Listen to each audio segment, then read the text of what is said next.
From the life of Vegas Unida promo.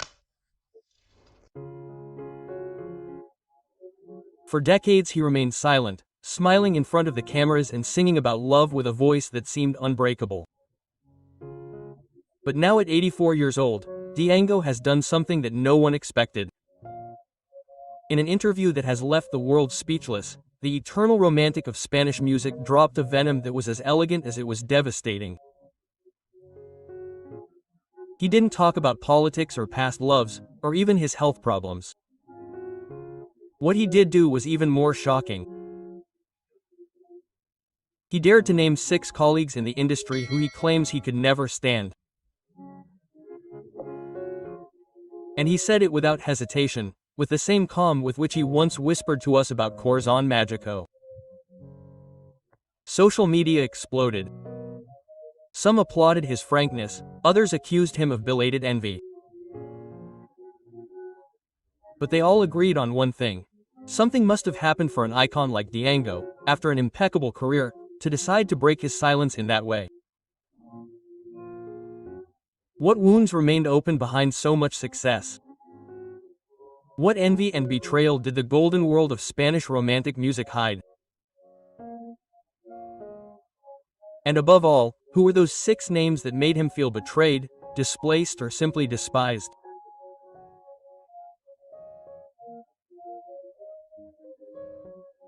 The story you are about to hear not only reveals the names, but also the reasons, the tensions, the hidden rivalries, and the darkest moments of a career that, although full of light, was also marked by shadows.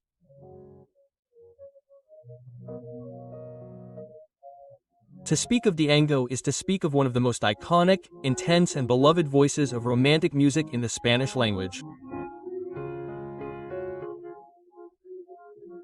Born in Barcelona in 1940, his real name is José Gómez Romero, but the world knew him by a stage name that would soon become synonymous with passion, nostalgia, and elegance.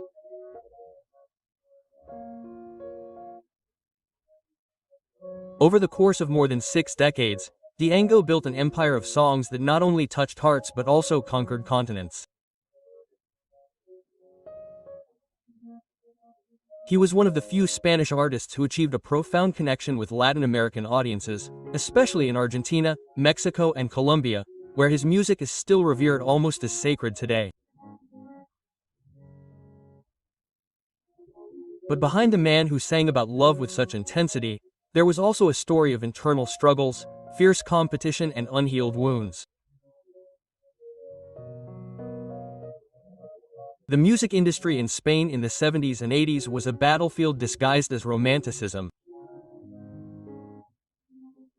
The ballads that played on the radio were not just melodies, they were weapons in a silent war for the favor of the public, the attention of record companies, and the respect of the media.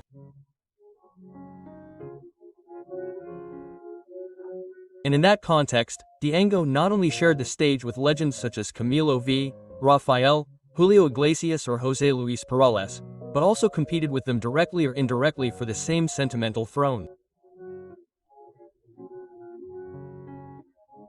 Although he always cultivated a friendly and reserved image, the truth is that Dyango experienced the tensions of success firsthand. There were broken contracts, promised songs that ended up in the voices of others being snubbed, on television programs, unfair comparisons in the press, and rumors that for years he preferred to ignore out of elegance or strategy.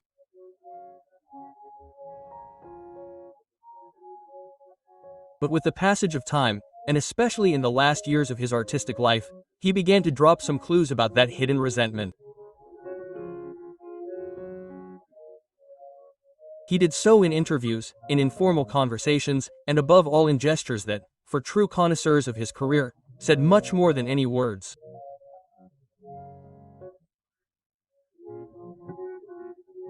One of the most tense moments of his career occurred in the 90s, when a well-known television presenter asked him live if it bothered him that the industry systematically favored Julio Iglesias and Camilo V.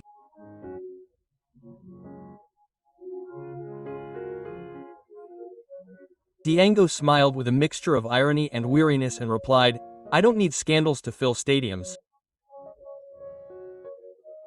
The phrase seemed harmless, but those who were paying attention understood perfectly who it was directed at. Years later, he subtly attacked Raphael again by saying that there are those who interpret shouting as if it were singing. In the hallways of record companies, there was talk of his almost obsessive demand for quality, but also of his outright refusal to share projects with certain colleagues. He never did duets with those he didn't respect. And that didn't go unnoticed in an industry where collaborations were synonymous with exposure and success. Some producers even said that on more than one occasion he rejected millionaire proposals simply because he wouldn't share a studio with artists he considered hypocritical or lacking in soul. Today, with the serenity that comes with age and the freedom that retirement affords, Dyango has decided to tell what he kept silent for so long. He doesn't do it with hatred or resentment, at least not explicitly. He does it like someone who has finally released a burden, like someone who, at the end of the road, dares to name out loud what for decades he had only whispered in solitude. And these names that you will soon learn about were not chosen at random. They are faces, voices, styles and egos that mark not only his career, but also the wounds that are still open in the soul of one of the last great romantics of our music. Dyango began his career like so many other dreamers of post-war Spain with a guitar, a privileged voice, and a suitcase full of dreams. In 1960s Barcelona, where Franco still controlled the media and culture, making his way as a romantic singer was almost a feat, but Dyango managed it. He recorded his first albums, hesitantly, with modest budgets, but every time his voice appeared on the radio, something stopped. There was a mixture of lament and tenderness in his tone that could not be faked. His way of singing was not only technical, it was visceral. He did not interpret songs, he lived them.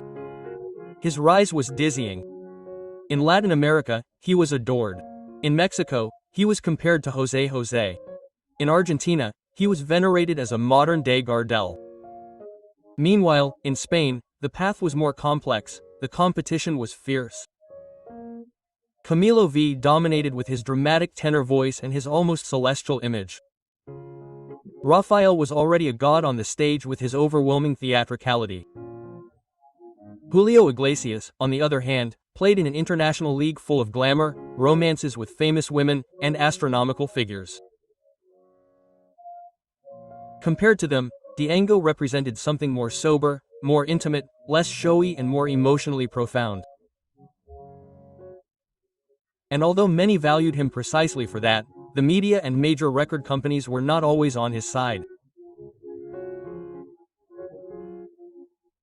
Years later, he confessed privately that, on more than one occasion, he felt that his spotlight was being stolen, that when he released an album, a Camilo V album would coincidentally appear the following week with a marketing campaign that was impossible to match, that when he planned a tour in America, his record company would cut his budget because Raphael or Julio had priority.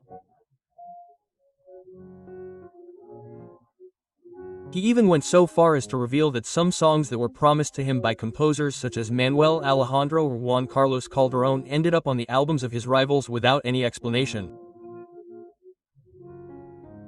The most difficult incident was perhaps the song Piel de Ángel. According to several people close to Dyango, that ballad was originally written for him and was part of a project that had been in the works for months. But in a sudden twist, the song was given to Camilo V, who turned it into a resounding success. Dyango never said it publicly, but his anger was reflected in the following album, where he changed his style and adopted a more melancholic, almost resigned tone. It was as if the industry had taken away not only a song from him, but a moment that could have changed the course of his career. On another occasion, he was invited to participate in a television tribute to Spanish romantic music. Upon arriving at the studio, he discovered that he had been relegated to a secondary block, while Raphael and José Luis Perales occupied the main segments. Dyango accepted to sing as always with elegance, but when leaving the set he said in a low voice, "I didn't come to beg for time, I came to sing." From then on, his relationship with certain programs became distant, almost non-existent. Over time, this succession of small slights, broken promises and silent rivalries began to sink in. It turned him into an artist who was increasingly selective, more distant, more true to himself.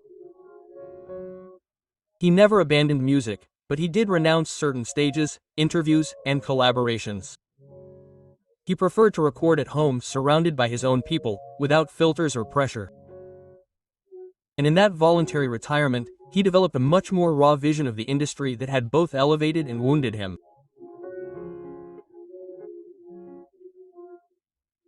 The years went by and people continued to adore his ballads, but few knew what he really felt when he saw certain colleagues receive awards that he considered undeserved, or when he heard praise for artists who had privately belittled or mocked him. Every time someone compared him to another singer, he would smile. But that smile hid invisible scars, like when a journalist told him, "Dyango, you're like Julio Iglesias Catalan." And he, without losing his cool, replied, "I'm not anyone's version. I'm Dyango and that's enough for me." Quote. Now, at 84, with a weaker voice but an intact memory, he has decided to put a name to those silences. Not out of revenge, but out of truth, because he is no longer afraid of causing discomfort or needing to please. Because after having given everything for music, he feels that the time has come to say what he has always said. And what he is about to reveal not only shakes the image of several idols, but also exposes the darkest and most competitive side of a world that, although full of applause, sometimes forgets about respect. He did not say it on a stage or at a press conference, or even in a documentary. It was in a relaxed, almost intimate private interview, as if he no longer cared about the world's reaction. Dyango, with the serenity of someone who no longer has anything to lose, dropped one by one the names of those who, according to him, never knew how to respect him, who turned their backs on him, betrayed him or simply pretended to be friends that never existed. It was an earthquake in a low voice, but with a force that unearthed grudges that many believed were forgotten. The first one he named was Camilo V. For years, the two shared the throne of Spanish romanticism, but behind the scenes the rivalry was implacable. Dyango recalled how Camilo used to sabotage his performances with malicious comments backstage, how some songs written for him mysteriously ended up on Camilo's records. He sang well, but his ego had no place in a theater, he murmured with a mixture of pity and disdain.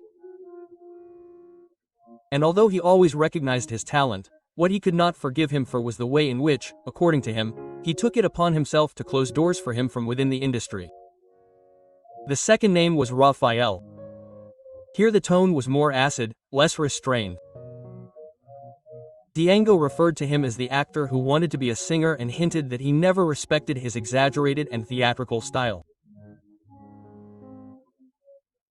He further revealed that on one occasion, at a dinner with artists, Raphael deliberately ignored him while praising other colleagues.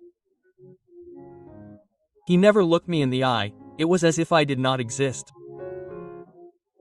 That night, according to him, he understood that in that world talent was not enough, one also had to know how to move in the shadows. Then he mentioned Julio Iglesias, but not with anger, but with bitter resignation. He acknowledged that Julio was a phenomenon, but he stated that the industry shamelessly protected him, pushing others like him out of the picture. He wasn't the best singer, but he was the most marketable, and that was enough to make the rest of us forget. He said that during the 80s, when they were both on the charts, radio stations were instructed to prioritize Julio's songs. I had to earn applause with my voice, he with his smile. The list continued with José Luis Perales. Here the criticism was more technical than personal. Dyango confessed that he had trouble understanding how such a simple composer had been elevated to the category of poet by the press. I respect him as an author, but as a performer he didn't convey anything. The most painful thing, he confessed, was that Perales was proposed to receive a tribute that was initially his. They erased me from one day to the next. They didn't say why, but I knew. They didn't want to repeat the name. The fifth name was Manolo Otero, an artist lesser known outside of Spain, but with whom Dyango shared several artistic encounters. In particular, he recalled an episode in which Otero claimed authorship of a version of Cuando Quieras. Let me never mention Dyango, who had popularized it months earlier in Latin America. It was an emotional robbery. He didn't just steal a song, he stole my story. And finally, Nino Bravo. This was the most unexpected confession. Dyango didn't attack him, but he made it clear that he never shared the exaggerated cult surrounding him. He had a voice, yes, but tragedy turned him into a legend. And that, for some of us, was like disappearing while still alive. According to Dyango, Nino's death overshadowed many of his generation, and the business knew how to turn nostalgia into business, unfairly forgetting those who continued fighting from the stage. The public's reaction was quick to come. On social media, many felt betrayed, others surprised. Some applauded him for his bravery. The media debates raged.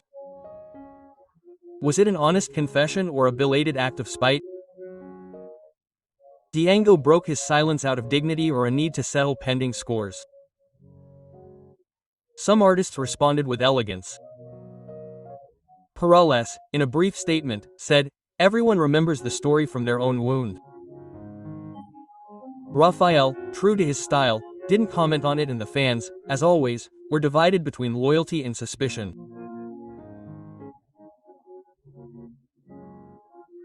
But the truth is that with these words, Dyango showed that behind every note sung, every tear shed in a bolero, there were also painful silences, and that even the greatest, those who fill theaters and sell millions of records, also have enemies, disappointments, and truths that they preferred to keep quiet until today.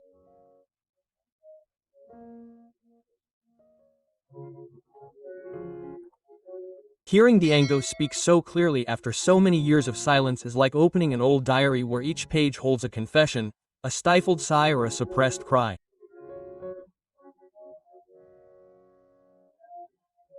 It's not easy to imagine an artist of his stature expressing so directly his displeasure for colleagues who for millions represent the pinnacle of romantic music. But perhaps therein lies the true dimension of this revelation in his humanity. Because beyond the idol with the voice that so often made us cry, there is the man who felt that he fought, that he fell, and has now decided to speak out. This channel does not seek to judge whether or not what Dyango confessed was correct. We do not intend to say whether he was right or whether the passage of time has distorted his memories. What we do know is that in the world of entertainment, where everything seems bright and harmonious, rivalries, jealousies, and disappointments are part of the price of success.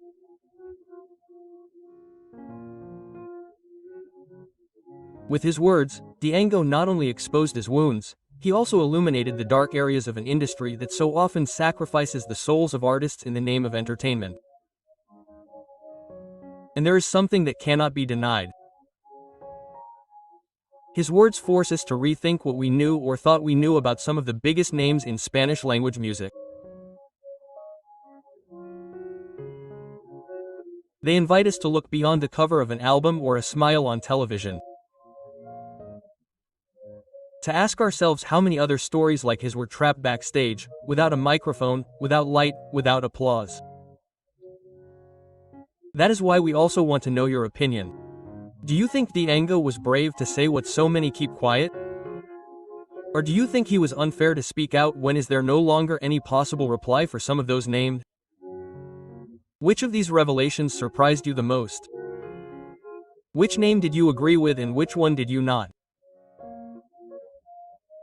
Dyango's story, now more than ever, reminds us that behind every idol there is a complex, profound and sometimes uncomfortable truth. And we as music lovers have the privilege and responsibility to hear it in its entirety. At the end of the day, Dyango did not seek revenge or belated ovations or fake reconciliations. What he did was something much more human and courageous. Tell his truth, a truth that had been inhabiting his throat for years like a song he never dared to sing. And now, when there are no more records to promote or contracts to take care of, that truth becomes a legacy. Because the words of a man who has loved, suffered and resisted in the world of art carry a weight that is not measured in hit lists, but in the echo they leave in our memories.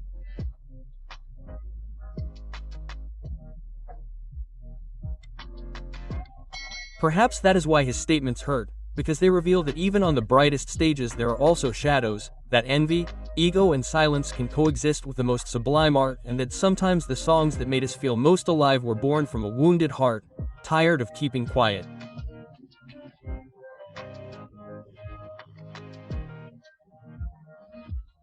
Some stories should never have been known, but now you know them, and with that you not only know Dyango better, but also the invisible price of fame, the loneliness that sometimes accompanies talent and the courage to dare to speak when everyone expected you to be silent.